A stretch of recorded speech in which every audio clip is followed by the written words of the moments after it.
Queensland's water resources are vital for supporting our communities, cultures, economy and the environment.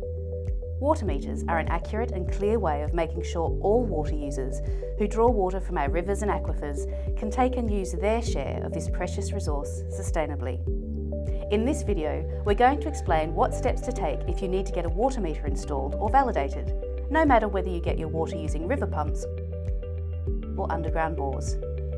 Depending on things like your location in Queensland, the type of water authorisation you have, how much water you're allowed to take under your entitlement, and the way you take water, you might need to have a water meter installed to measure your water use.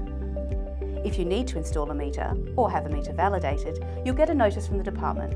It will tell you what you need to do and give you a due date to act. You can check your due date online, or you can call us on the appropriate hotline for your region.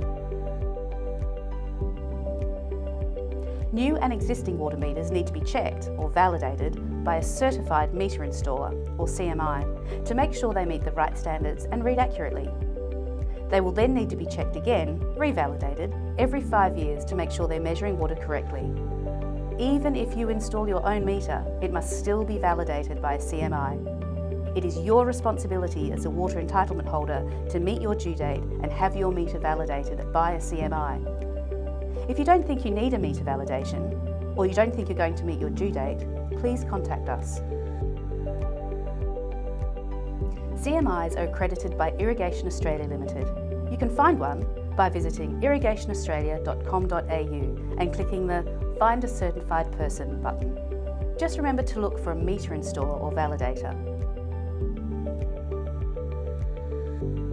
At your booking, the CMI will inspect your meter installation thoroughly.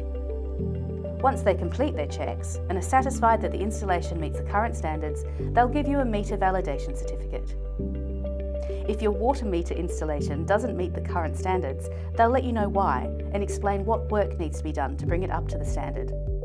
Once the work is done, you will need to rebook a CMI to issue a meter validation certificate. Your meter must have a meter validation certificate before you can take water through it. Book your CMI early so you know you can meet your due date, especially if you think you might need to get work done to bring your meter up to standard. It's important that the meter validation certificate is sent to us by the due date on your notice. Either you or the CMI can send it to us by taking a photo or a scan and emailing or posting it to the address on your notice. Once your meter is validated, you're responsible for keeping it in good working order. Keep your meter clear of overgrowth, weeds and farm materials so it can be easily accessed and read. Regularly check for faults and record your meter readings so you know how much water you've taken and can quickly identify any possible faults with your meter. If you believe your meter has a fault, you must let us know within 3 business days by email or phone. You'll need to tell us your licence number. If you need to keep using water while your meter is faulty, we'll let you know what to do and how to record your water take so you don't risk a penalty. You must contact your CMI to repair or replace the meter. We'll give you a time frame to get this done. Please notify us if you can't meet your time frame. The department routinely audits properties to ensure metering requirements are being followed. If you take water without an approved meter, this is an offence under the Water Act 2000 and penalties apply. Water users across Queensland are already acting so they can comply with these requirements. With demand for CMIs high, don't leave it till the last minute. Book your CMI, get your meter validated, meet your due date and know that you're doing your part to share our precious water resources for the benefit of all Queenslanders. For further information, you can contact the North or South Region metering hotlines or go online and search for Non-Urban Water Meters Queensland.